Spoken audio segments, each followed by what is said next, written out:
All right, and we are live. Welcome to the Left Wing. Once again, I am John Cooper here with a very special guest, kind of a curveball. We usually have purely political content creators who may do some other things.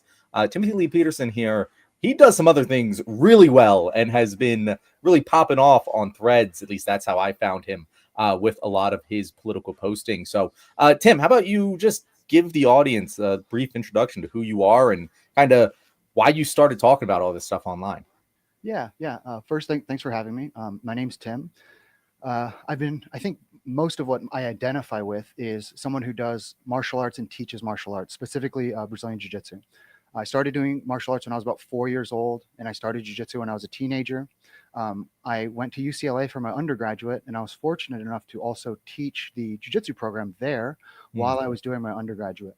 And so when it came time to graduate, myself and another individual who was also graduating decided to open a school together, and it was called Robot. And I ran that for about 12 years. We had MMA, jiu-jitsu, all the things you would kind of expect. Um, and in 2020, I closed down during COVID and became more interested. I wouldn't say as active or engaged in social media, but I was very interested in politics in 2020 because I saw well, I mean, obviously you were alive at that time, so there were a lot of things happening in 2020. But moving forward, I during the election, or sorry, after the election, I was very kind of shocked. I think because I'm in California and I was pretty excited to see kind of a blue victory, but that didn't happen. And so I went online and just was trying to look for people and to connect with and talk to about this and be like, what did I miss? What was I not doing? What could I have been doing differently, et cetera? And that's when I came on Threads because by that point, Twitter had become very, I mean, for a while, obviously, had been very right wing and things like this. So I decided to give Threads a try.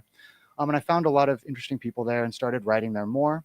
And at first, I was writing mostly about what I love, which is jujitsu, but also some political frustrations that I was feeling.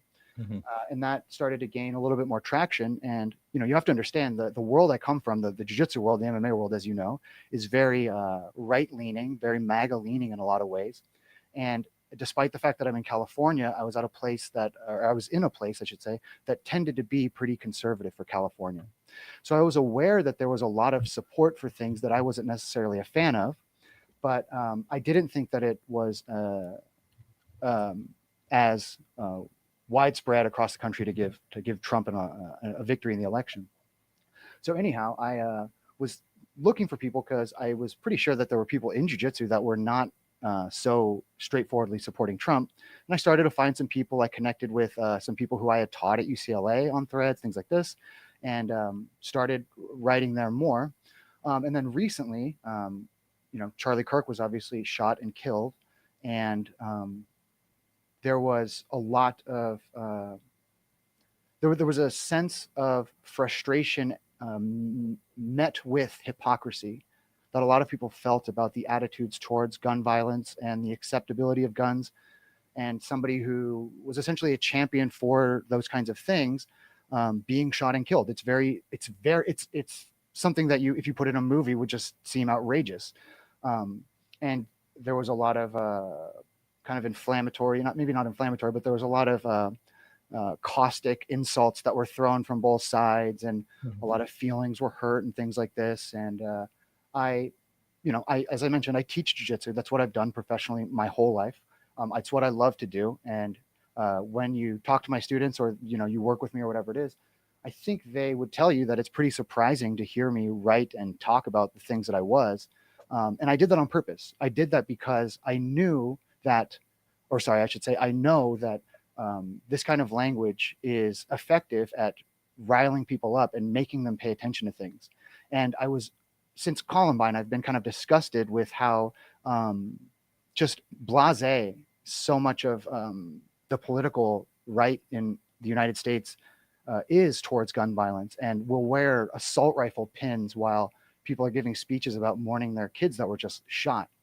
And so I knew that this was a moment that just put that hypocrisy front and center on the stage. And there were people who felt a need to come out and defend a celebrity, and therefore then defend all of his ideas that came with it.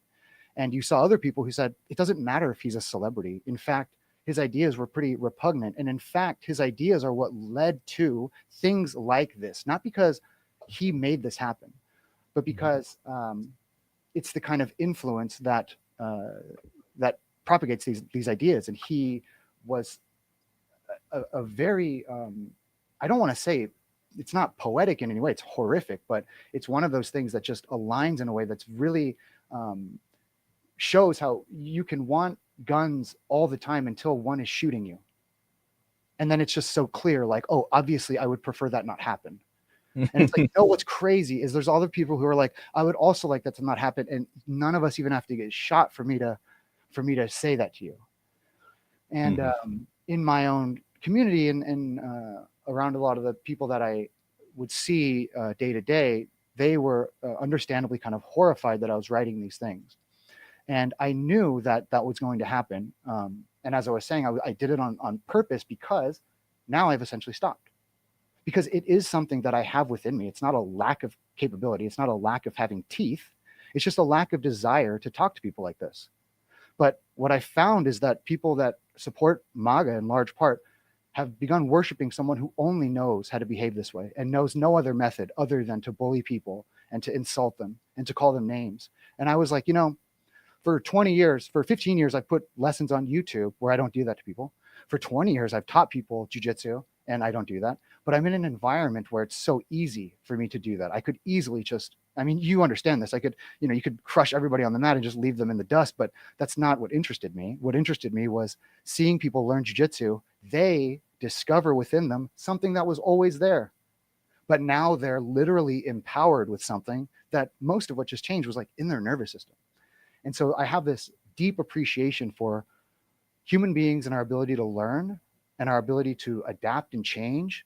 And what I found is that now when I change back, everyone that follows me on Threads is like, oh, awesome. Like your dog is so cute and like, looks like you're having a great day. And I'm like, yeah, but it's not because I'm just always soft on the edges and stuff like that. It's because I don't like to be this way, but I will be this way to have a positive effect. I will talk shit about whoever I want because I'm not beholden to anyone else's opinion. I'm beholden to, my own opinion of myself and how I respond to these kind of events. And so that's the longest introduction I've ever given, but it might be one of the more thorough ones. So thank you for listening to all of that. No, of course. A lot you touch on there, which is a lot of the things that we're going to get into with this show, from the rising tensions and political violence in this country, how that's related to, as you mentioned, the sort of rhetoric and style of politics that Charlie Kirk, Donald Trump, and the current MAGA movement represent. And we're going to be talking also about the Dallas shooting that happened yesterday, how that's related into all of this. But let's start in your home base here to get you comfortable and talking about a subject that you know probably more intimately. And that's what you mentioned with something that really stood out to me is jiu-jitsu. Jiu-jitsu and combat sports in general tend to have a pretty right-wing bias. And by the way, guys, Tim was being very humble.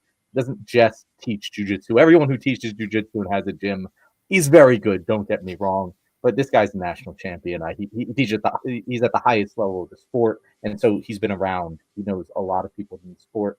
And it's not just jiu-jitsu. It's, from my background of wrestling, I do jiu-jitsu as well, for those who don't know. If you go into a boxing gym, you go into an MMA gym, you are going to be, really any gym, you're probably going to be surrounded by majority right-wingers, which I have always found interesting, because the way I got into martial arts from a young age was Mr. Miyagi.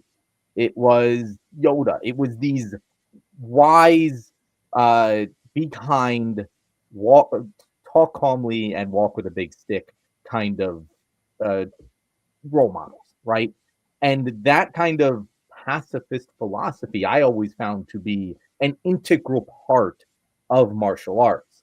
And yet you step into a martial arts gym, and that is not often what you find. It's even if the professor or the instructor teaches, hey guys, don't actually attack people, only use this in self-defense. the mentality of a lot of the people in the gym tends to be a little bit more meat-headed, to say the very least, right? And I've always found that to be so interesting because I don't know how I could do what I do without that kind of basis in my own philosophy and ideology around martial arts and getting on a mat and saying, "Hey, I'm going to try and kill you, and you're going to try and kill me, and let's trust each other to not actually do it." And there's a level of intimacy in that that can really lead to positive masculinity and growth in relationships. And I just often see the opposite happens. It tends to be a place where the more toxic sides of masculinity can flourish. And I'm not talking about every gym, I'm not talking about every practitioner, but it's more common than it isn't.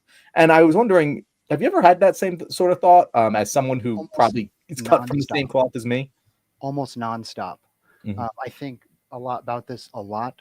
There are a lot of different ways we can dig into this. I think it would be quite interesting to do so. Um, probably the best place to start Probably the best place to start is, if you don't mind, if I could talk to you about Rene Girard and mimetic theory for a moment, as well as Mhm. all the topics we wanted to get into, because I think jujitsu is actually almost a perfect model for understanding how this works.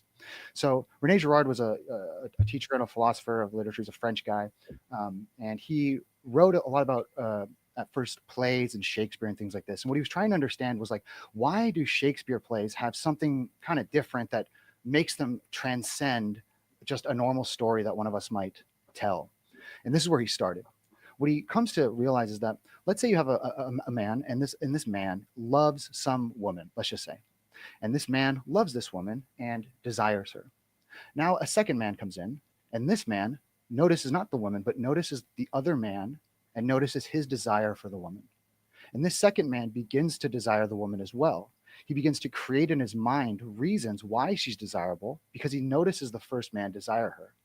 He Mhm. then begins to imitate the first man to try and be the attractive, desired thing by the woman. But the issue can be that the first man and the second man now have conflict. And that conflict comes from them seeking basically the same identity.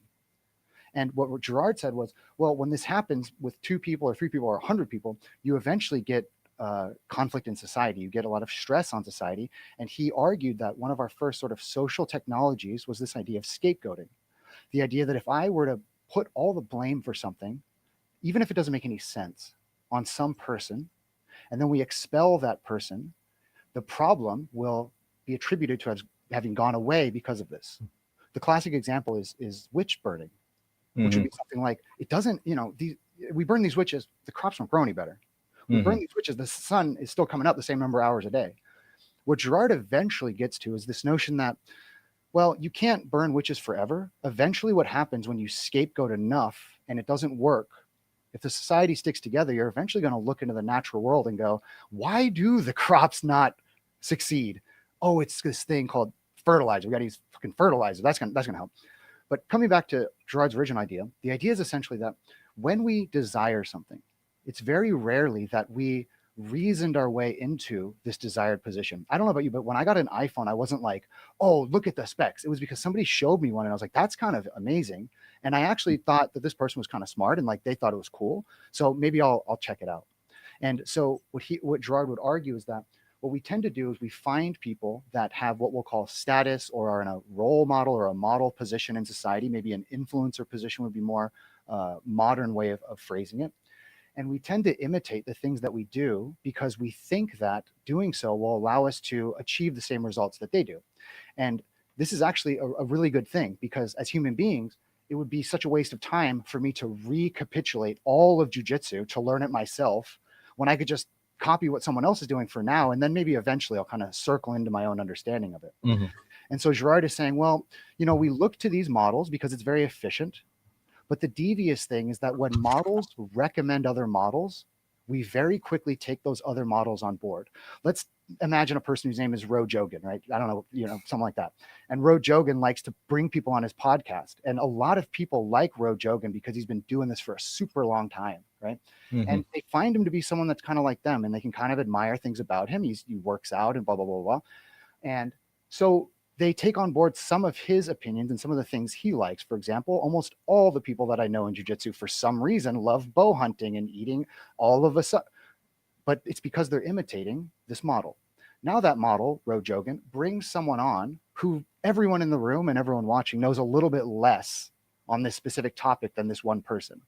And that person comes on and spouts a bunch of ideas and doesn't really get challenged because there's not a technical expert to provide that pushback. And people start adopting those ideas. And I think this is essentially what you have with a lot of guruism, a lot of grifting and things like this, is latching on to a particularly well-respected and admired model and having them bolster you so that their trust is conferred to you. And then you can then push whatever agenda you have, right? Now, why am I, this is kind of obvious when I think I talk about Rojogan, but the systems of jiu-jitsu are actually almost perfect for this as well. Because imagine now you're a white belt and you come into a jiu-jitsu class and you're not really sure what to do, but everyone else is wearing these different color belts. And when I first started, I was like, does purple come before blue, or is it blue? But black belt, now that's the end of the line. So me as a white belt, I don't know what to do. At least I know I can go ask the black belt, and they should know what to do. So we have a model for me to look to and begin to imitate.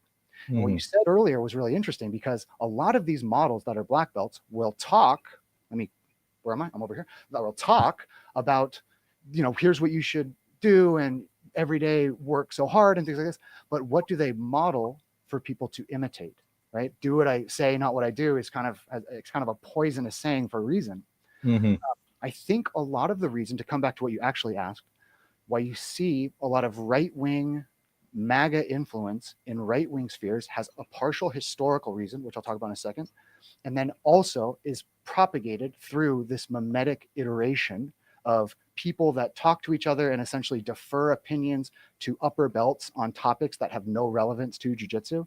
For example, if you remember when Eddie Bravo used to talk about the earth being flat and he knows nothing about any of these things, but because he was a black belt that Joe Rogan brought on, his ability to have expertise in one area was misinterpreted as potential expertise in other areas.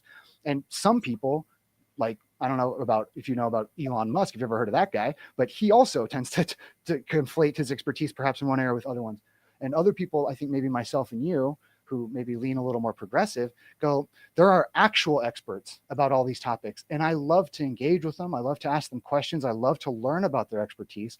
But for me to pretend that I haven't and then to provide some sort of insight about it is actually quite disingenuous. And I think damages my own reputation as a model for jiu-jitsu when I start talking about things that are well beyond my expertise. I go, hey, this is kind of what I think, but this is about the limit of my knowledge, So to come back, what's there's a historical element to this as well. And it's very, very interesting because not a lot of people know about this.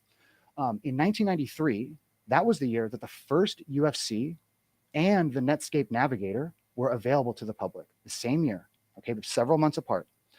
And the UFC, if you remember, used to be in the section of the video store with the beads on it that you weren't supposed to go into because it had the boobs, right? Remember that? And I remember being a kid, I go to the video store and I'm like, I don't care about breasts, but I care about fucking fighting for sure. That's what I want to see. And so I think a lot of people that are around my age that got into jiu-jitsu, bought whatever, the first few UFCs, Pride, whatever. I'm watching them. I'm very interested because I thought striking and fighting was punching and kicking. And it turns out there's this skinny kid who's just strangling everyone and breaking their arms and doing stuff that just does not look intuitive. It's very hard to comprehend what's going on at first. But then you go to jiu-jitsu class and you start to learn and you start to feel like you're gaining almost occult knowledge about something, where I have always had this skeleton and yet now I'm using it to overcome someone who's so much larger than me.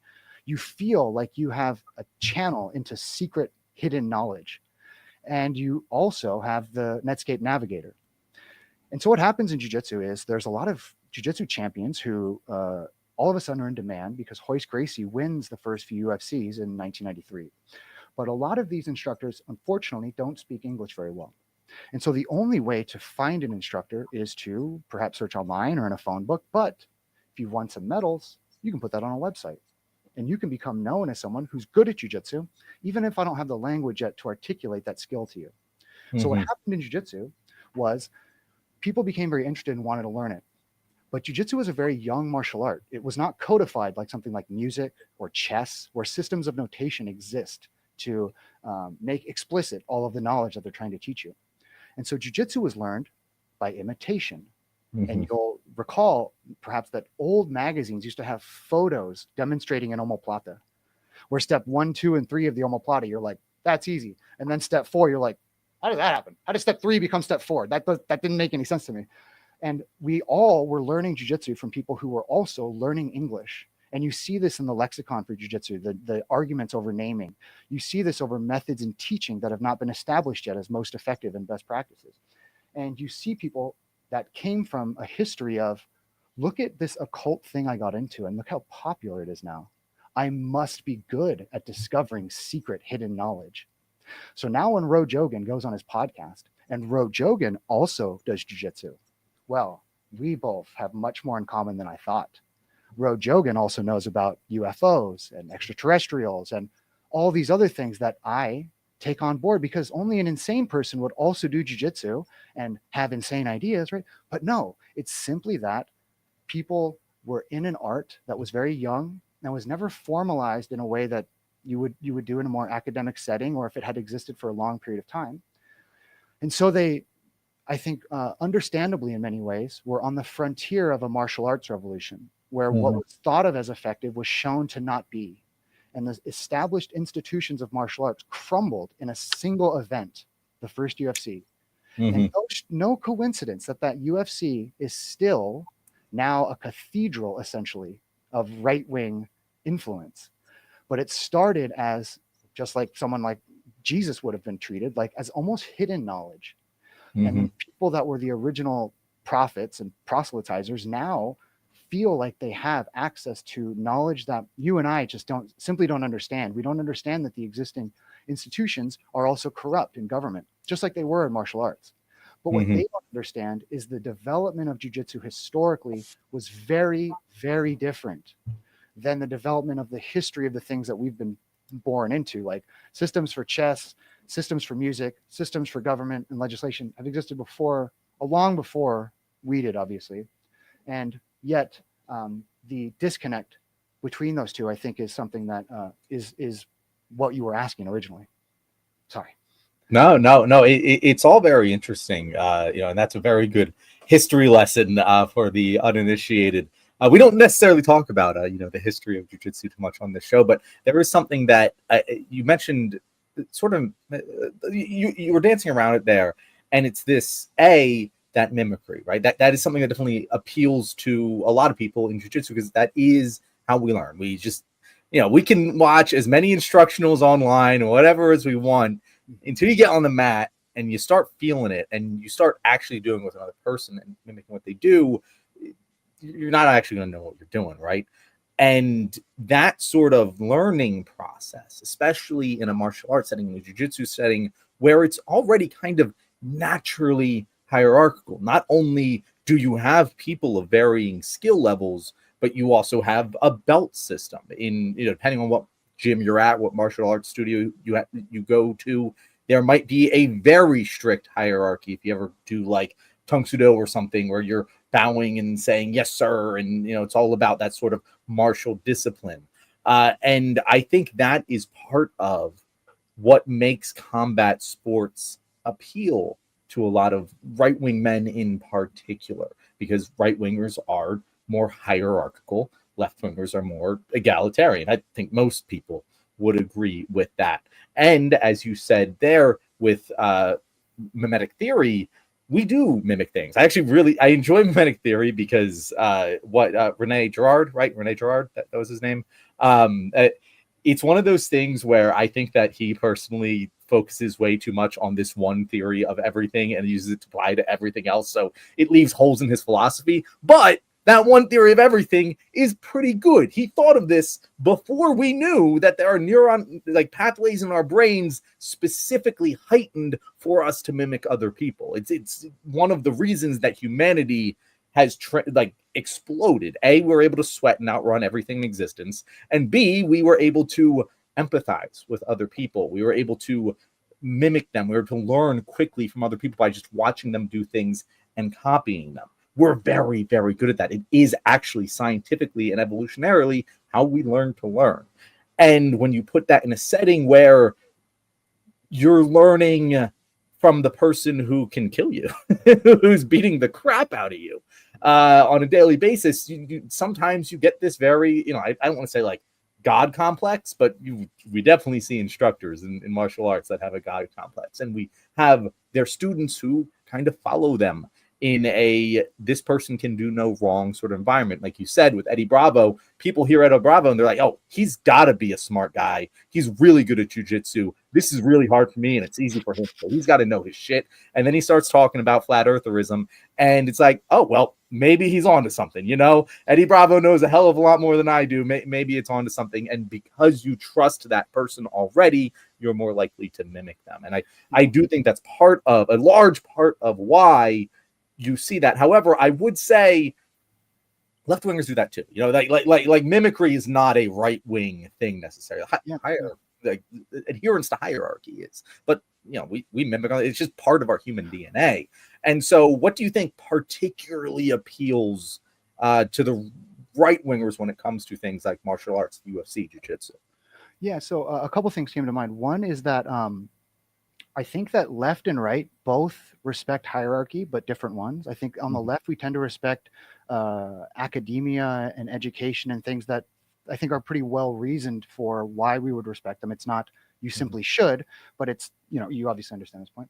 I think on the other side, the egalitarian part of the right is something like a church.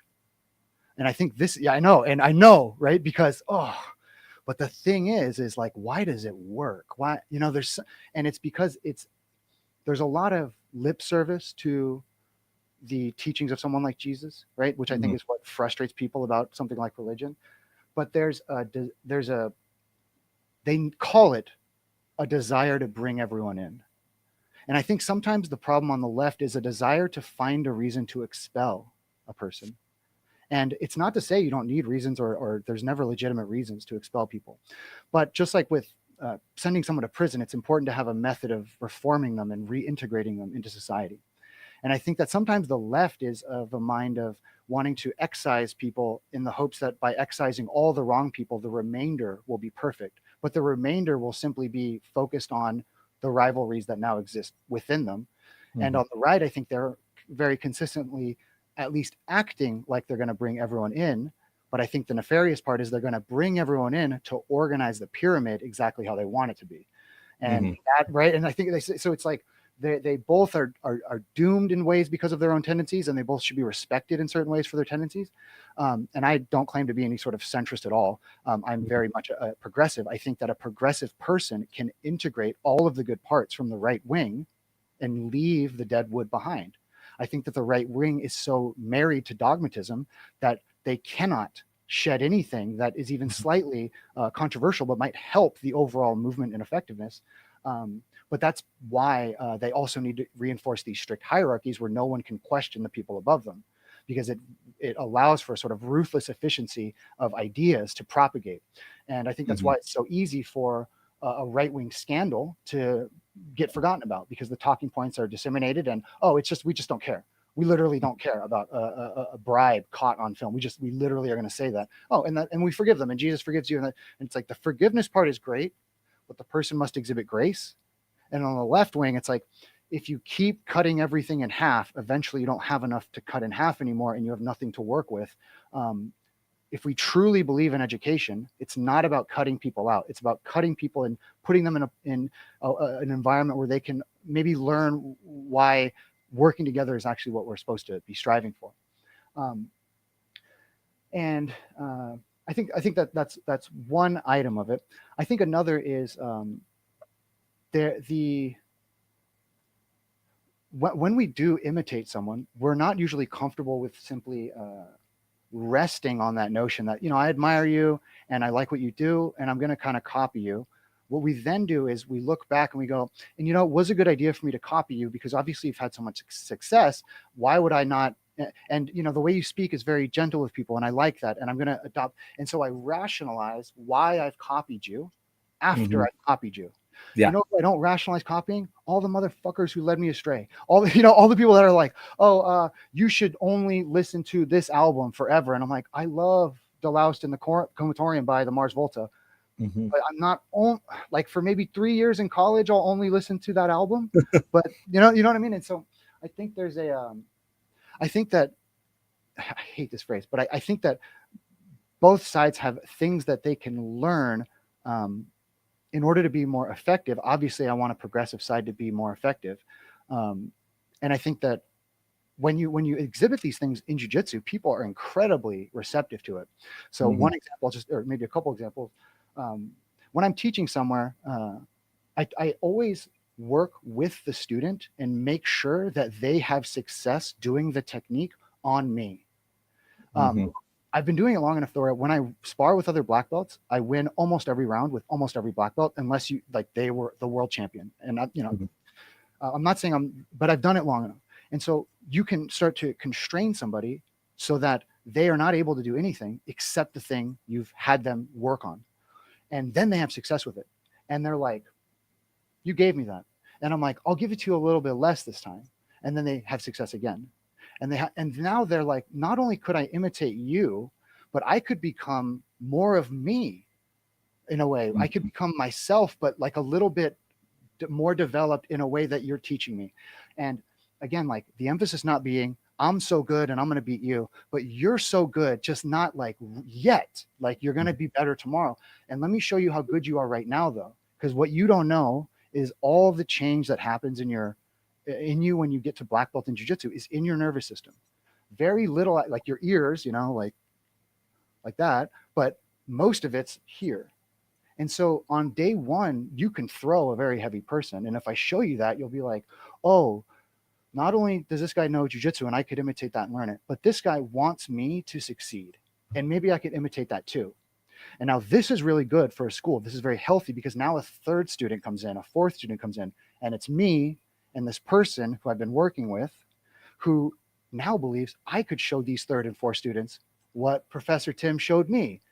And now they will develop into, and I think you see this in healthy schools. A lot of people want to become instructors and they want to teach jiu-jitsu because we really love to share the things that change us. We love to share those things with other people. It could be a book, it could be a video game, it could be jiu-jitsu, but we love to share those things with other people. And I think the way human beings share things very naturally is to teach them, to describe how that experience took me from where I was to more of where I am now.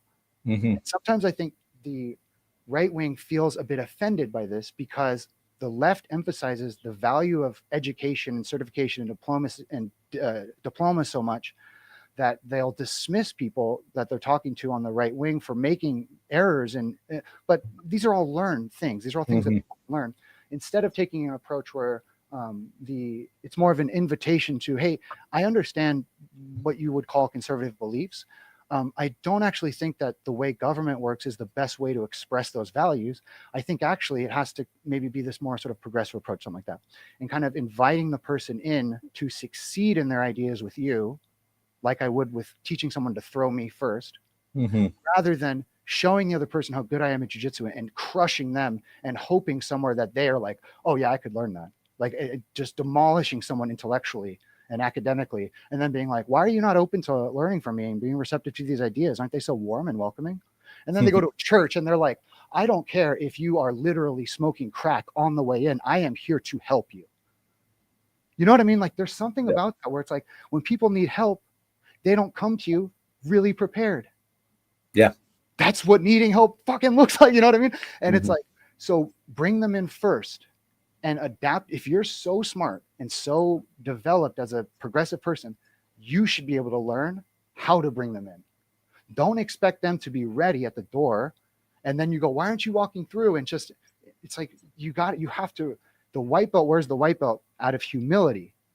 The black belt wears a black belt out of responsibility, out of a duty to bring. It's not enough for you to be a white belt and have an okay class. You have to get to black belt. You have to, for me to be a good teacher.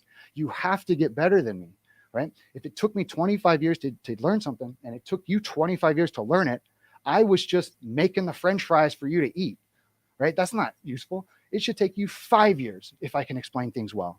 And then Mhm. it's a research program. Now we're both black belts. And you're going to have a specialization that I don't really do all that much because I do my thing. And I'm going to ask you about it. And we're going to learn together. And that's where the rigor comes in. That's where the intellectual, the academia, the needling people, you and I could do that, right? Mhm. You and I could. But when you want to bring people in, you cannot disqualify them immediately because they don't have a diploma. And I think that on one side, and then the other side is like, look, dude, we're all children in the eyes of God. Jesus died for our sins. Brother, it's going to be okay. Go ahead and jump on in. Let's figure this out. And then it later becomes kind of poisonous and toxic, this sort of right wing attitude, I think, because, well, don't ask a lot of questions about why we are sending all those people to that other country. Mhm. Don't challenge, there is some poison in there. But I think that it's not because people are stupid that this happened, right? People don't smoke cigarettes because they don't know they're bad for you. They're addicted to them. And it's unfortunate. And people know to eat healthy food and to exercise, but it's challenging. There's a lot of resistance. It's not a lack of knowledge or information. It's not a lack of logical skills and reasoning. It's a lack of models that imitate the proper way to express those values in the world. And a lack of a model always points towards remaining models, so that whatever's left on the battlefield, people are going to imitate. Mhm. And when someone gets on the battlefield by insulting and bullying people, people are going to insult and bully people. And then other people are going to see that and be like, I guess that's the kind of shit we're doing now. Right. I mean, maybe I'm missing something very obvious, but I think about this all the time when I'm teaching. Like every time I engage with kids or adults or someone who is not like me and is maybe like, it's really hard for them to come to a jiu-jitsu class and they were so brave to like come in for their first day. But I started before I even knew, algebra. Like Mhm. I have so much respect for people that come to their second jiu-jitsu class, Yep. because your first one, you didn't know, you had no idea you were going to get cooked, but your second one, man, that's really admirable. That's the kind of thing like I miss about someone like Jordan Peterson, was he would emphasize that, like, it's so respectable that you're challenging yourself. It's not easy. But then it would be like, but there's no follow-up to that about accepting the person throughout that entire process. And I think that's where you see someone like Jordan Peterson kind of go astray. But bringing it all back, I think that this dichotomy in their institutions, one maybe being represented by a church and one maybe being represented by a university or academia, they have their pluses and minuses, but I think a lot of times the frustration comes from the unaccepting nature of the institutions on the left, and the welcoming nature on the right tends to scoop them up. And then later on, we see some of the downstream problems. It's so funny. You talked about there a few things that I very much related to, particularly teaching by restricting your student to make them do the things they want, not going and just bashing them. The fact that you can do that to black belts, what I do to white belts, makes me scared of you. But the point is, that's an effect. Oh, holy shit. It just really started raining outside. Oh. That's the way you teach, right? And I actually find it very interesting because I feel like everything you said there, even the person coming to the gym for the first time and then the second time, I say that all the time. I've been doing this shit since kindergarten. I've never walked into a jiu-jitsu gym, even when I started my first day doing jiu-jitsu, and been the worst person in that gym. It's never happened to me. I can't remember, or maybe it did in kindergarten. I can't remember it, right? I've always been better than someone. The guy that walks in gets his ass kicked by everyone, not just the first class, not just the second class, but usually it takes at least 3 months for them to have their first win in the gym. I always have mad respect for that person. And I could tell already you would too. Like we are kind of cut from that same cloth. And the interesting thing is, I feel like those sort of mentalities of bringing, as you said, bringing people in, building them up, helping them, being there for your teammate, being there for your brother. When they fail, you are there for them. When they succeed, you are there to cheer them on. All of these things are pretty universal within combat sports. And you also mentioned Joe Rogan. Joe Rogan is someone who... Sorry, go ahead. Rogan, that's right. Different podcaster. But that's someone who, like a lot of dudes that we're talking about right now, kind of flip flops. They kind of, ideologically, he jumps around quite a bit, and I talk about it all the time. In 2020, he was a Bernie bro. 2024, he's Donald Trump. For someone who is in the world of politics, immersed in this shit every single day, that seems weird, especially for the people on the left. Like, how the hell can you go from Bernie fucking Sanders to Donald Trump in 4 years? That doesn't make sense. But the things that you're talking about here are kind of that. It's that the people around Donald Trump and the way Donald Trump is, they're people that dudes want to mimic. You know, Jordan Peterson. I actually like Jordan Peterson more than a lot of people on the left on certain subjects. He's one of those guys that if he gets out of his lane, he doesn't know what the fuck he's talking about, but he has certain lanes that he does give good advice in. And that is kind of what creates this. I don't know. Did you see that meme going around? It wasn't a meme. It was like a graph from a study. It wasn't the best study, but it had a good takeaway from it, where it was like right-wing viewpoints are all over the place and left-wing viewpoints tend to consolidate around a few things. And I think that kind of speaks to what you're saying. They bring anyone in. You know, they're not going to reject anyone to come in, right? They might bully certain groups. There might be certain groups of people. I mean, you talk to any woman who's in jiu-jitsu for long enough, she's had an experience at a gym that was not healthy for her to be at, right? You see this. But they're very accepting of everyone initially, whereas the left rejects, and doesn't allow people sometimes to build that level of understanding. I often say we on the left will have infinite patience for a black kid born to impoverished parents in the inner city committing crimes, and we recognize that them committing crimes, as much as it is partially a personal choice, is also a result of the systems they were raised in. But we don't give that same level of grace to a right winger who was raised in a super conservative Christian household in the middle of Kansas and doesn't know any and wasn't ever exposed to any other ideas. We don't have that same level of grace. We cut them off. And so I guess my question to you then, and you kind of touched on this, but I'd like to hear more of your opinion on it. How would you say for people like you and me? Now, you have your own gym and and I instruct at a gym, but that's a totally different thing, right? But like for anyone who's in combat sports, any man who's in an environment where they're surrounded by these conservative men who, again, I'm not talking about the total assholes out there. There's some blatant racists, there's some blatant like bad people out there that you're just never going to convince. But there's a lot of dudes in particular, dudes that fit the Joe Rogan mold that are very gettable. They're actually, they want to talk. They want to talk about these things. They might have learned from some bad sources, but how does someone who's in the minority in a very masculine arena in terms of their politics, what would be your advice for trying to have that open door and be welcoming to our ideas without pushing people away? Because I feel like that's a thing that we struggle like across the board when left-wing men are in these right-wing conservative spaces. We kind of shell up, and we either shell up or we fight. It's like a fight or flight. It's one or the other, but there's a middle ground there that you can actually work with. What would be your advice to getting there? The first thing that comes to mind is, so I have an answer, but I just want to mention it's not possible to cram in these types of scenarios. There's a reason why Jordan Peterson was so effective and Joe Rogan or Jogan, whoever we're talking about, so effective.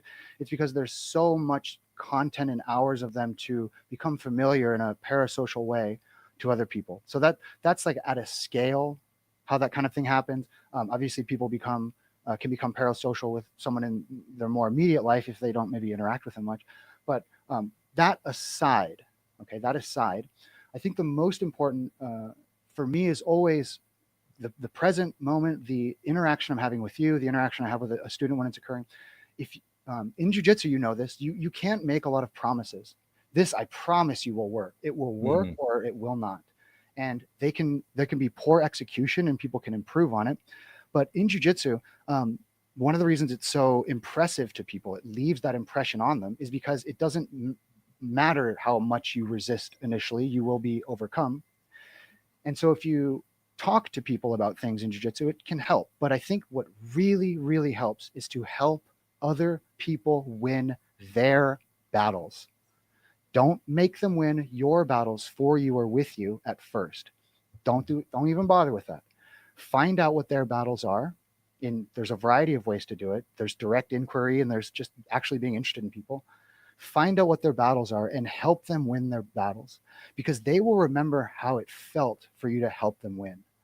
Some people, when they help you win, they berate you, and only kicking and screaming against your own resistance for something you said you wanted, do they help you succeed. Those are not good coaches.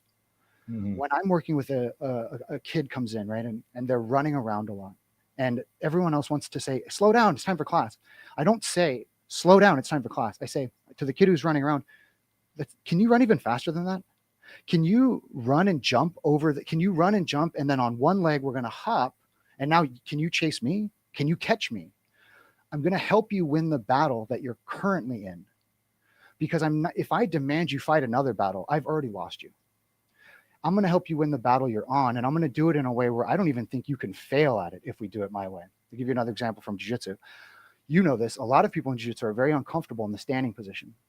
And the moment you ask them to do any sort of grip fighting or standing technique, they both stop and plant their feet every time they coordinate their hands, right? Mhm. And as a wrestler, you know that this is not acceptable. Stance, motion, hand fighting, this all happen together. So what I tend to do is I create a no fail drill where I have everyone put their hands out like they're going to play that game Hot Hands, where you have your hands like this and then you Mhm. slap Yeah. on the top. And we're going to play hot hands with each other. And at first, we're going to stand still and do it in front of each other, so everyone knows the rules and everyone knows when we switch and things like this. But then we're going to walk around in our stance and we're going to play hot hands. And you cannot win the game of hot hands if you stop walking around. And Mhm. what I'm trying to do is, one, help you win a relevant battle, right? This is jiu-jitsu class. We're not just playing games, we're developing skills. This is hand-eye coordination, moving your feet in stance. But more of what I'm doing is I'm showing you and another uninitiated person, not you, but obviously two new people, that you can succeed your very first day in the very first thing I have you do. Because I always start with standing technique. Every class is standing technique.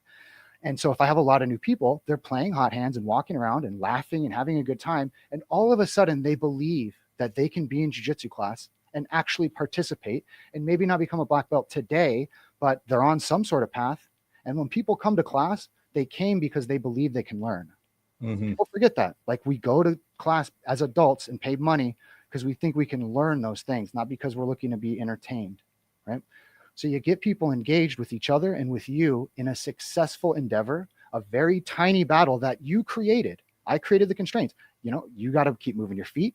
You got to play hot hands, and you're likely going to succeed. And now there's some buy-in with us where I can recommend now a little bit more of a sophisticated drill. But I always start with no fail methods of trying to help other people win their battles, because people will pick up on that. They will pick up that you're not opposing them or resisting them or even self-interested. You're really just engaging with them. And when you engage with people successfully, they become your allies, right? And you together grow into a new person together, right? I'm a new person after talking with you about this, and we're going to go into the world a little differently. Um, but that is how you actually convince people of things over time. And the thing about it is it's got a curve to it. At the very beginning, it doesn't seem like it's doing anything. You're not really having an effect. But what people might not realize is, once other people observe you being this way with a person, they will imitate it. And so now a blue belt comes to class, and I've got 5 white belts, and I show the drill to everyone, and the blue belt pairs up with the odd number, and they know what I'm doing. And now they are a teacher as well. And you see, like, it's the fucking golden rule. Do the thing so that if it propagated out into eternity, it would actually be productive. And here's the other part. You have to make the rules, and they are for you to manifest first and express and be beholden by before everyone else. And so the reason I bring this up is because when I teach a class, it's for white belts to black belts. So every class, white belts and black belts are going to learn something from this. So the constraints that I put on the lesson are always, would I also want to be in this class doing this? I'll never have someone do a drill that I wouldn't love to partner up and do with you, because I know it's good for me to develop. I'll never have you do a lesson on a technique that I'll say, this sometimes it's like, it's a pretty low percentage. Like, okay, we got other stuff to focus on. Let's focus on height percentage. Okay, I'm not here to waste your time. You got other things you can do. You're not going to be doing jumping jacks and push-ups in my class for extended periods of time. We're here to work on skills, right? When you take people seriously, actually take people seriously about the things they want to do, the skills they want to develop, and you help them win the battles that they're trying to fight, and you do it in a way where they don't feel like a loser that somehow won a battle, but they feel like a winner that can win additional tougher battles, they'll be your allies. People want allies that help them do that. I think that's a really interesting way to put it, because you spoke a lot about jiu-jitsu there and how you teach jiu-jitsu in that way. And I imagine there might be some people who are like, okay, but how does that apply to talking to a person? And it actually does line up with how I always try to communicate with people who are right-leaning or right-wingers when I want to actually engage and build trust and learning and understanding with them. Because you kind of do have to let them win some things. If you just go in and start hammering them, if you try and fight on your grounds, on like the things that you can win, and we all have those things, right? And we all gravitate towards those because we want to win, especially in a gym setting. You don't want to lose. You have this natural competitive edge. But if you go into jiu-jitsu, you go into really anything that you're trying to learn, and you're just trying to win every single rep, you're actually not going to learn. You're going to learn very slowly, at least, because you need to be willing to fail in order to learn. And so when I'm talking with someone on the right, I will often gravitate towards the areas I know I can deliver them wins on and find points of agreement for. It's like, yeah, a lot of times especially for like, the lower information conservatives, again, not to say all conservatives are low information, but there's a lot of people who don't know shit, right? Especially in America, a lot of people who don't really follow politics, and they're basically vibes checking. They're doing mimicry, like you said, and they're like, bro, like, yeah, I see you're saying these bad things about Trump, but like, bro, look at fucking Biden, bro. Like, he's this old piece of shit. He couldn't even talk. How could you? I don't give a shit about what Trump says. He can say something, and I'll be like, yeah, bro, you're right. I fucking hate Biden too. You are 100,000% right. And I can have that conversation, and we can bash Biden for all of the valid criticisms of Joe Biden to build that trust, build that rapport. If you're someone who can't criticize Joe Biden, well, you got learning to do too here, bro. But again, I think most of the people who watch this show, we criticize Democrats all the fucking time. We probably hate them more than the Republicans do, So like that's one way that I've always found to be a real easy button in terms of giving. Again, if you actually want to build rapport and change minds, real easy button. Bashing the Dems they hate for the things that they deserve valid criticism for, and then always trying to push them back in the right direction. If they start going, into an area where, hey, I can't agree with that, they start going into anti-trans bigotry or something. It's validate the feeling that they have that's driving it, or engage with them on a normal level. I always say, like, for people who are confused about the difference between sex and gender, I say things like, yo, what were you doing on Sunday? I was drinking beer, watching football with my friends. Make you feel manly? Like, did you feel manly hanging out with your boys, drinking beer, watching football? He's like, yeah, no, I did. Yeah. Would you have felt as manly if you were drinking wine and hanging out with, a bunch of chicks watching The Bachelor? It's like, no, that's feminine. It's like, okay, but like, does that have anything to do with your genitals? No, it's gender. It's how we're performing it. And that's totally okay. It's totally, I as left wing as they come. I love drinking beer and watching football because it makes me feel like a man. Stereotypical as shit. I don't give a shit. Makes me happy. And that's the same thing I want everyone to feel, even if people don't feel that way. And I have gotten right-wingers on board with that line of reasoning because I didn't just be in attack mode. I validated how they feel and then tried to deliver that empathy onto others. And I feel like that's the same thing as playing in hot hands, as you called it. I don't even know. Like, I never heard hot hands, but I know exactly what you're talking about. I don't know if I had a name in it. But no, that is. Oh, go ahead. No, go ahead. Oh, as you were speaking, I was noticing because as we're recording this, I'm assuming people sometimes watch and sometimes listen in some combination Mhm. of, we have different backgrounds behind us. And Mhm. if I were to sit here and describe you, you have the poster, I think that's Michael Jackson on the wall, and I see there's a darker curtain on one side, et cetera, et cetera. And I'm talking about, I'm accurately describing your background. Mhm. But if you describe my background, I have a very cool Elden Ring helmet behind me. Mhm. It's very cool, right? And you're accurately describing that one as well. If we start to argue about the merits of our various backgrounds, we might not realize we're actually talking about backgrounds, but two different backgrounds. And when I Mhm. talk to people, I spend most of the time, I think, making sure our perspectives align. So I turn or you turn, right? And so we're aligned in our perspectives. And then I spend a lot of time talking about what I observe in that landscape or scenery.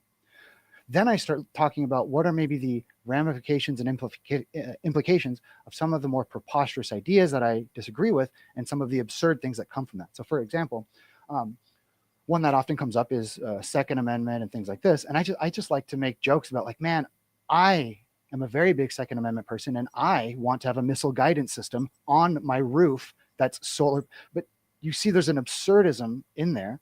And once somebody's like, oh yeah, like there are some maybe limits that would be okay. I just don't know what they are. I think Mhm. also that seed of doubt is quite useful for opening up discussions when it comes from the other person, especially when you know it's tough to, as you were saying, attack someone into agreeing with you, but Mhm. it's almost inevitable to for someone to accept an idea that they thought they came up with, right? Yeah. And Yeah. almost every really good lesson feels like you knew everything in it the whole time, right? It's I'm learning, but this is making enough sense piece by piece, sentence by sentence, that I've been guided somewhere that seemed so familiar by the time I arrived. Yeah. I think that's where the patience and the almost religious ritual has to come in, where I'm just going to do this regularly. I'm just going to post something every day about what I think about whatever I'm currently experiencing in the moment when I write it. It might be about my dog and how pleasant that is. It might be about something that's really bothering me. Politically, it might be a thought about jujitsu that I just was like, I want to write this down because I want to search later and find it. And I'm gonna keep doing that, and people will find their perspective somewhere in mine. They'll find something. Like, I like to post about things that are related to music, because I think when you like the same music as somebody, you instantly connect. Music unifies people like jujitsu does, and kind of like something like video games can, or really anything that you are into that you do with other people, that other people from different backgrounds can get involved in, right? Mhm. You start to find slivers of life that overlap with each other. And from that sliver of life, you can grow so much common ground. But Mhm. you cannot grow common ground from difference that you find to be repulsive or disgusting. So Mhm. I don't start with that. And jujitsu is so beautiful because I'm usually in a position where I'm leading a class and I get to be the primary mover. I get to say, we're going to do this. I'm going to show you that I don't need you to be the best in the world, and I don't need to be the best in the world. I just need you to enjoy engaging on this. And eventually, over time, some of the slivers of life that overlap with each other and our interests will start to converge, and we'll open up to each other and we'll learn about each other. And that approach, I think, when they find out that, oh, he's like a progressive guy, I wouldn't have thought that. I'm like, why would you have? Why Yeah. would you have thought that? You know what I mean? Like, that's Mhm. just how maybe we should be in society, kind of thing. I'm not saying I got it perfectly right or anything, but I'm saying that the way I like to learn about my mistakes with other people is not to have them point out things I should regret. I like to realize, oh, you learned that lesson. I don't want to learn that lesson through experience. I'm glad you told me about it. You know what I mean? Yeah. No, I know exactly what you mean. And that is the way that we build community. That is the way we connect with other people. And interesting to talk about building community and connecting with other people given our current political environment and all of the bullshit that is going on. And I'm specifically talking about the violence. Uh, and, when we're doing jujitsu, we're doing combat sports, it's violent, right? But it's pretend violence. It's an outlet for that violence, and it also does help us build community with one another. It you build a brotherhood, you build a connection with other human beings, and there is something that I've noticed about a lot of the recent, incidents of political violence, especially the high level killings that have gotten a lot of attention between what happened. Shit, it was yesterday. Yesterday in Dallas with the man opening fire on the ICE facility. What happened a few weeks ago with Charlie Kirk. What happened back at the end of last year? I think it was the end of last year, or it was January, something with Luigi Mangione. And there is something that I did very much notice connects these three incidents and a lot of incidents of violence in general. Uh, it's a lot of men. Men commit most of the violence in this country. I don't think anyone's going to argue with me on that one. It's a lot of white men. Now, white men aren't more prone to violence in general, but they do seem to be more prone to these acts of mass public violence. If you look at it statistically, white men are way overrepresented when it comes to mass shootings, when it comes to acts like this. And there's a third little piece here that I feel like connects all three, and that's nihilism. Uh, and there's a lot of people trying to point fingers. Oh, this guy was left wing. Oh, this guy was right wing. And I don't think that really describes any of those three people we talked about. Luigi, at this point, we definitely know his politics were all the fuck over the place. He had some left wing ideas, he had some right wing ideas, but in general, he was just pissed off about the state of the world. In his particular case, pissed off about healthcare and how fucked up that is in this country. Again, we have our different ideas for how to fix it, but I think most people feel like healthcare is fucked up in this country. You look at the Tyler Robinson, the Charlie Kirk shooter. He's thrown out a lot of, let's call them 4channy memes on the bullets. He very much seems to be in that irony pilled on hyper online culture. We came out today reporting from Ken Klippenstein that the shooter in Dallas, he was an avid 4chaner. His friends described him as that dark sense of humor, making rape jokes in their comment section, that nihilistic white young male.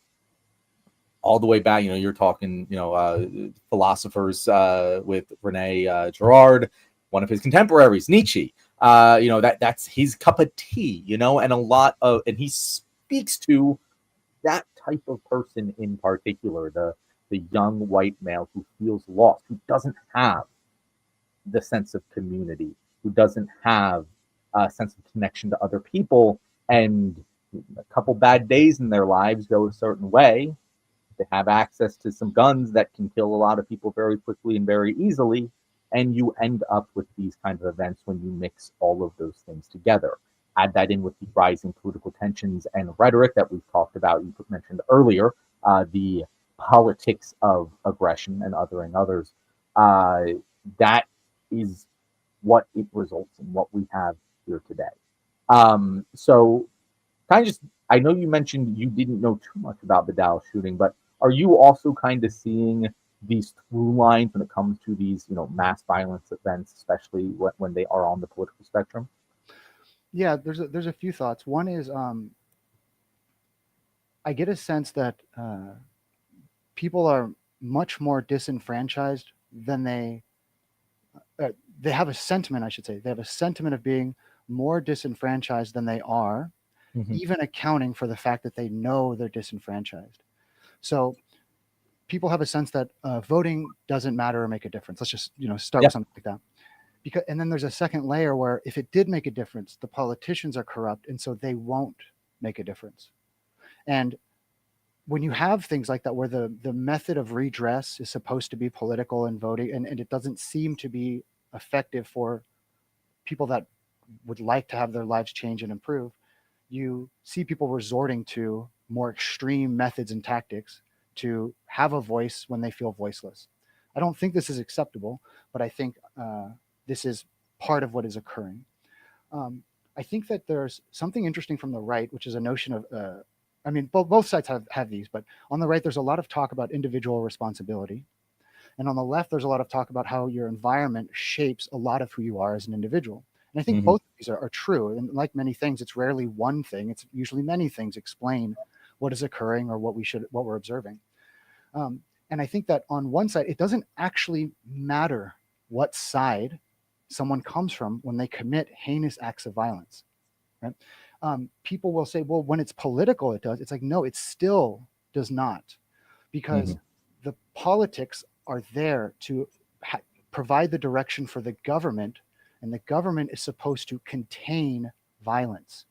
It's supposed to use violence, to contain violence, restrain it, right? So the government's supposed to contain violence, both have it and minimize it.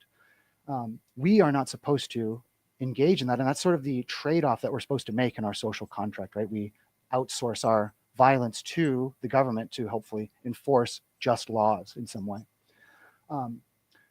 What happens though is when somebody is a shooter, if we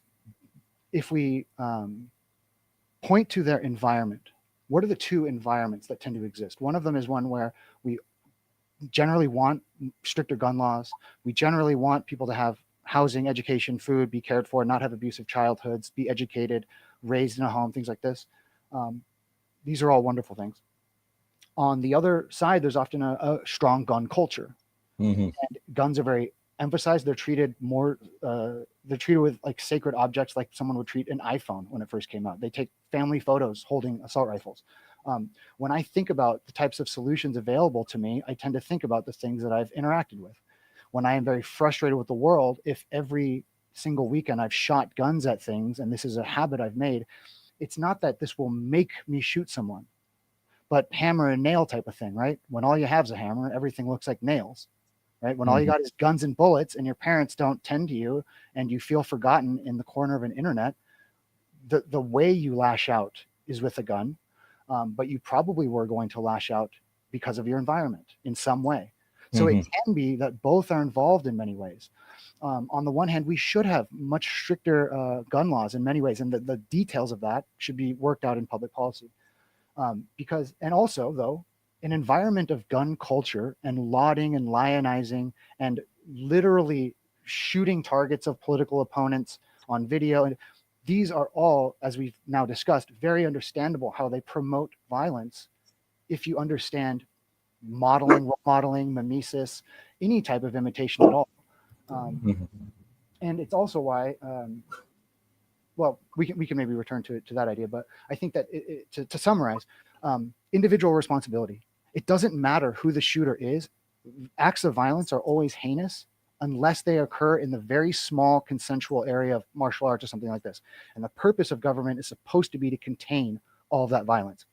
At the same time, the environment that people are in will strongly determine whether or not they have a propensity for violence because they grow up very poor and are pointed towards crime in many ways, or they grow up in a culture where guns are lauded as the cause and cure to every problem. Like I feel like I'm in an episode of The Simpsons where Homer gets a gun and he shoots the TV off and he shoots the mail or shoots the door to open the door. Like it's like, what do you think someone's going to do when they are so frustrated with like they are not taught about how to peacefully converse and agree with people you disagree with, because you take them to some church where they cannot question anything for an hour or two every week, and then they're taught to use guns every single weekend. Like it's not I'm not Sherlock Holmes, but I feel like I've cracked the case. Like it's not a mystery why people would think this is the thing to do, but they can't say that because the right has to be a side of individual responsibility.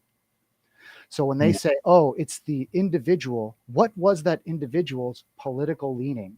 Notice what's trying to occur there. It's a sleight of hand. What is the environment that they were raised in? Because if they're right wing, well, it's just the shooter. That person's crazy. That guy, it's a mental health issue. That's where that comes from, if you actually think about it.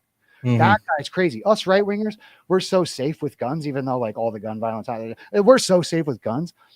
But then on the other side, like let's say a shooter was left wing. The left wing, if they don't have any notion of like, yeah, that's kind of like what a psychopath does. But they're like everything's environment. It's like, okay, I guess we had to take that on board. It's like, no, don't play their stupid game. Like, we are all individuals influenced by our surroundings. And there are extreme things that despite surroundings, we literally have laws that don't allow for us to do this because it degenerates into complete chaos in society. Now, that is a fine position for me to have. There's nothing hypocritical or contradictory in it as a progressive. But the issue, I think, is that you can't have that position on the right as it currently stands with the admiration of guns and the gun culture and the no questioning and the notion of it has to be individual responsibility. I think all of those things do tie together in a sort of vat of bad ideas that's very hard to peel apart once it melts together.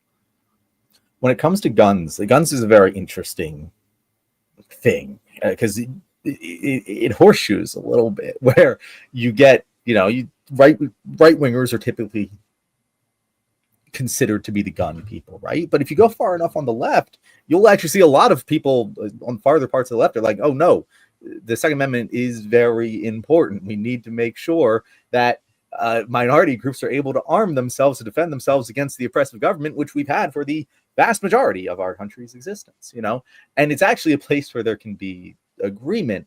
And what I always say when it comes to guns, I say a couple things. One, if you want to have a bunch of guns, that's okay, but let's treat them with the respect and that they deserve. I always say it is a societal problem that we can fix in a similar way we fixed smoking, right?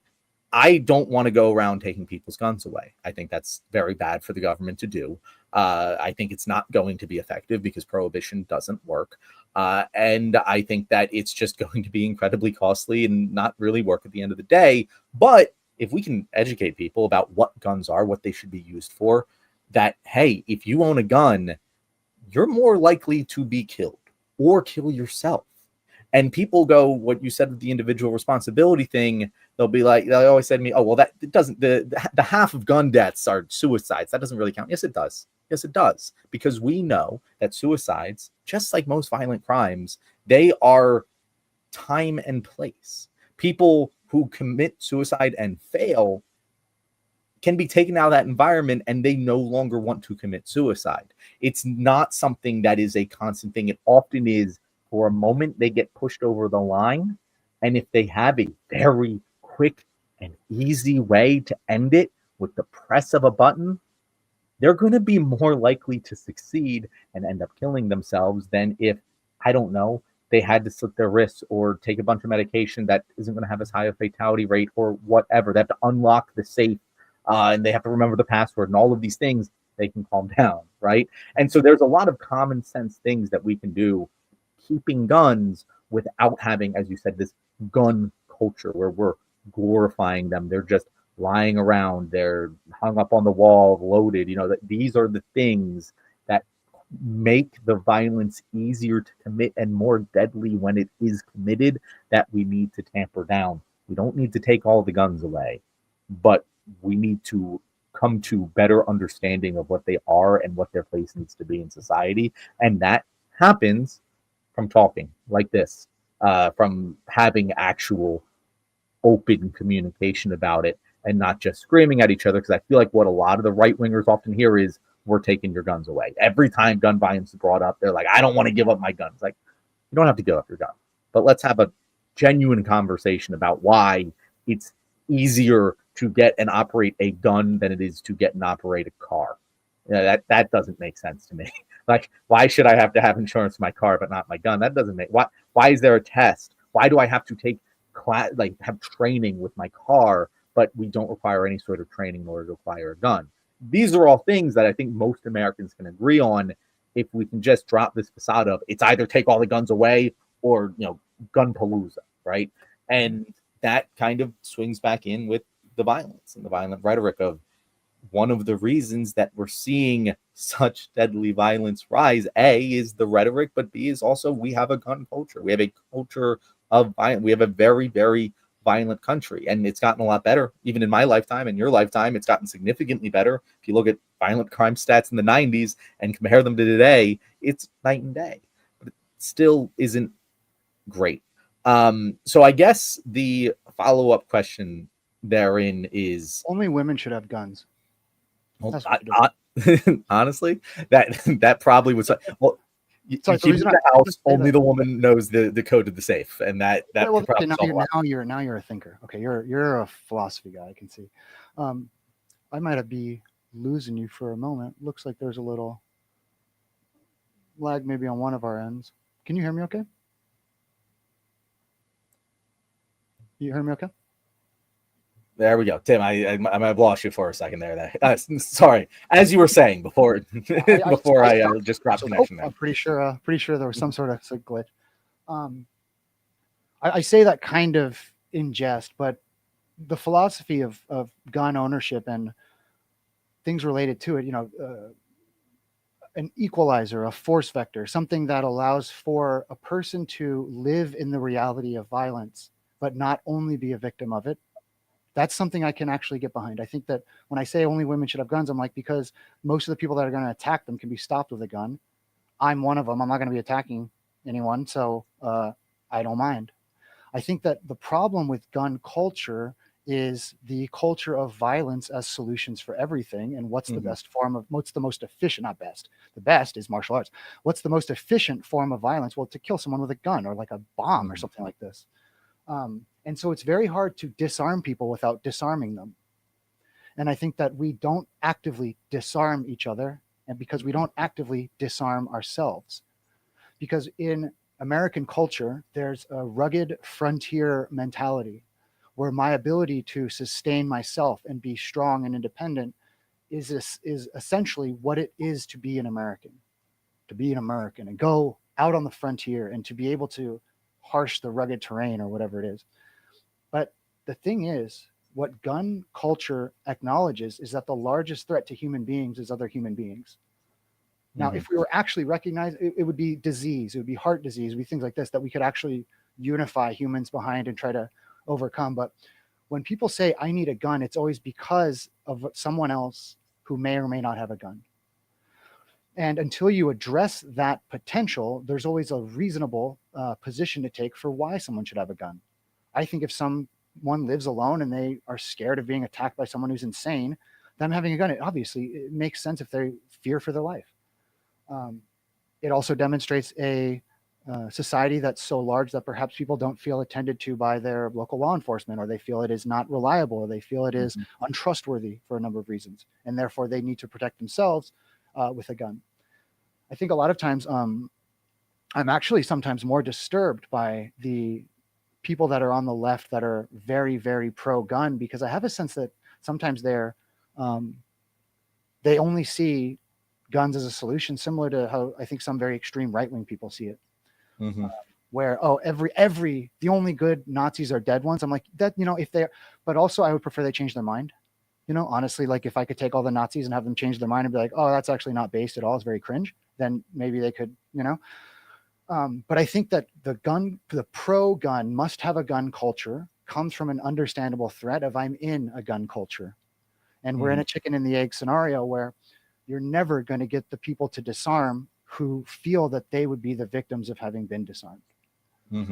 It's a very tough knot to untie. I don't think that the solution is to start with a heavy-handed pulling away of guns or anything like that. But as you said, I do think that culture very strongly influences us. And I think that actually the UFC is actually in a position where it could be something that reduced gun violence by promoting something. MMA could be so like there's brain damage. Okay. Like, let's just imagine a world for a moment that doesn't exist, just to fantasize.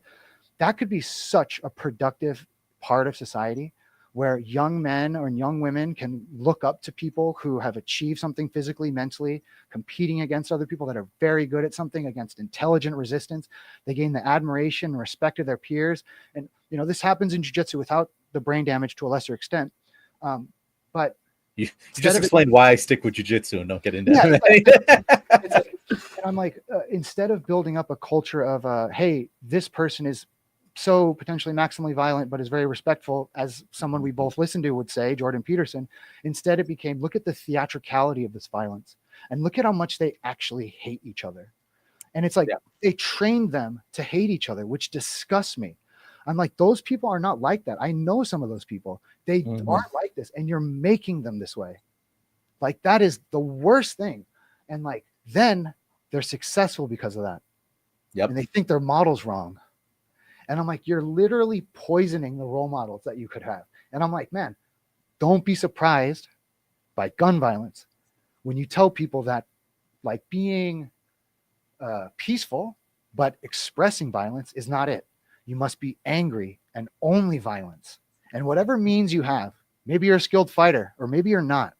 So what do you have if you're not a skilled fighter? What do you have at your parents? Like, you see what I mean? Like, it's poison that is pouring into people's food right in front of them. But they don't understand it because they don't understand what the poison looks like. It doesn't look like a good argument. It doesn't look like somebody saying, bro, you have to use a gun and take revenge on people. Like no, it looks like a model that supports violence as the solution for everything and bullying for everything. Dana White and Donald Trump, hard to tell apart a lot of times, hard to tell them apart. But they both are bullies who savor in the cruelty of violence, never in the technical mastery of a skill. And so when you push that out to millions of people, and they have guns in their closet, and they're not trained fighters, but they see the glorification of violence and that you've lionized these people for being warriors and taking what they want and not letting anything stop them. And you can do anything you want, if you commit to it, if you're willing to commit your life to it. Like, that's crazy talk. I feel like a crazy person just saying that right now. But the alternative could be so beautiful. Like, what in Pride had its own problems in Japan. But one of the things you notice about Pride, the audience was silent. And when something technical happened, they applauded. And I'm not saying like, oh, this culture is better than, I'm saying that we're human beings. We can learn behaviors and we can learn to be the way we want to be. But it's very tough for us to just do it on our own. We usually have to have a model to start with. We have to have something to copy until it's our own. When I teach someone jujitsu, I usually sound like someone else that I liked teaching, and then eventually becomes my own language and it becomes my own expression. You know this, yeah? And I think the same thing is true. And it's the reason I came on Threads in the first place was I was like, look, I have said this to a number of people and talked to a number of people about this. And I think I've had a pretty good effect in the like 12 years I ran that school, but I have to, it's very uncomfortable for me, but I have to go more to where people are, because this is not going to stop and change itself, So there are other models out there, but there is a momentum in another direction, but people don't like it, and they're starting to see what happens with it. Yeah. So they want something different, and I mean, it is that's something different. I think you were kind of alluding to it there, is that people do, especially men in particular, they gravitate to who they view as strong. Like you want to be in the crew with the strongest guys. You want because it protects you. If you follow someone who is going to be able to provide and get you the things you want, you want to hype that person up, and that that's where tribalism comes in and everything. And something with guns, they kind of negate strength. We go and we go on a mat together and you kick my fucking ass and you are stronger than me. And I know that. And I want to learn from you. So I will willingly get on that mat and allow my ass to be kicked so you can show me all the ways that I can learn and improve.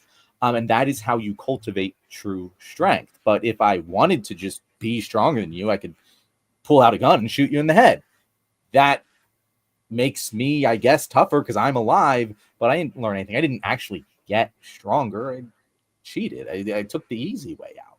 And that is something that I often kind of point to with the gun culture people, especially the people who subscribe to those very masculine, red meat, strength over everything sort of mentalities.